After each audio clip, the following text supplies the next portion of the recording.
আমরা কিন্তু এই সিরিজটা শুট করতে গিয়েই আমরা এরকম করতাম। আমরা আমরা নিজেরাই করতাম। যে একটা ডায়লগ বলে আমরা নিজেরাই বলতাম ডান ডান। হ্যাঁ, কারণ কিছু কিছু ছিল হয়তো একটু মেলো, বাট ট্রিটমেন্ট সেরকম নাই হয়তো, নাকি আমি আমি এখন জানি না। আই হোপ সেরকম ট্রিটমেন্ট না।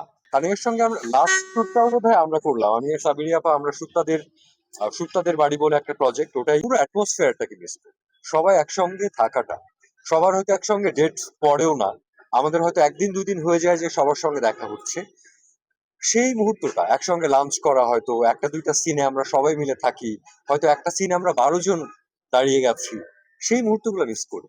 সেটে এসে আমি লাঞ্চ করি, একটা সিন করে চলে যাই, এরকম করেছিলাম না। বাট আমাদের চাপ বাড়ছে, গল্প আস্তে আস্তে আগাচ্ছে, এবং আমার ধারণা যে মানুষ রিলেট করতে পারবে, সাথে বেঁধে ফেলতে চায়। সম্রাট জাহাঙ্গীর একটা কারণ, উনি কোনো না কোনো ভাবে আমাকে কনভিন্স করে ফেলেছেন। এবং সবচেয়ে বড় রিজন যেটা ছিল যে একটা পরিবারের গল্প, অন স্ক্রিনে মানুষ হয়তো পরিবার দেখবে, অনেকগুলো ক্যারেক্টার দেখবে, ক্যারেক্টারগুলোর বিভিন্ন ধরনের ডাইমেনশন দেখবে, কিন্তু আমাদের এই শহর, এই পরিবারের গল্প বলতে গিয়ে আমাদের নিজেদের মধ্যে আমরা একটা পরিবার পেয়েছি, এবং সেই পরিবারের অনেকেই আজকে এখানে নাই। আহ অনেকে উপস্থিত হতে পারেননি। আমাদের এই পরিবারের অন্যতম একজন সদস্য তানিয়া বৃষ্টি, উনি অসুস্থ। আহ জাহাঙ্গীর ভাই তার জন্য দোয়া চেয়ে শুরু করেছে, আমরাও তাই চাই।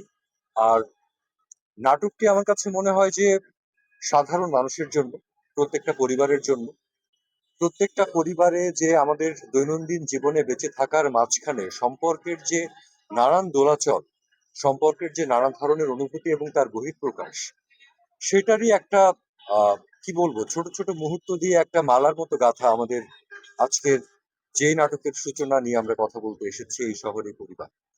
তো এটাই কাজ করে ভীষণ ভালো একটা এক্সপিরিয়েন্স, এত ভালো অভিনেতা অভিনেত্রীদের সঙ্গে কাজ করতে পারা। আমাদের গ্রিন রুমে জায়গা হয় না, কাপড় বদলাতে অনেক লম্বা লাইন লেগে যায়, সবাই একসাথে বসতে পারি না, কিন্তু সেটাই বোধহয় আনন্দ, সেটাই বোধহয় আমাদের সবাইকে পাওয়া, সেটাই বোধহয় আমাদের একটা অন্যরকম পরিবার হয়ে একটু একটু করে বেড়ে ওঠা। আমার বিশ্বাস যে এই নাটক যদি দর্শক গ্রহণ করে, তো আমাদের এই যাত্রা অব্যাহত থাকবে, এবং আমাদের ভেতরের যে পরিবার আমরা গড়ে তুলছি, সেটাও আরো শক্ত হতে থাকবে। বদনাম করার মতো কেউ নাই এখানে, মানে এত ভালো মানুষ সবাই এখানে। আমরা এত ধরনের ঝামেলার মধ্যে দিয়ে গেছি নাটকটা শুট করা শুরু করে। জাহাঙ্গীর ভাই সবসময় হাসছেন, আমি সারাদিনে হয়তো একটা সিন করলাম।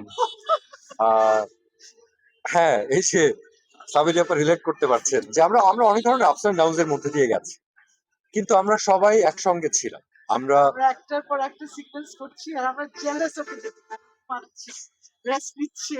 রাইট।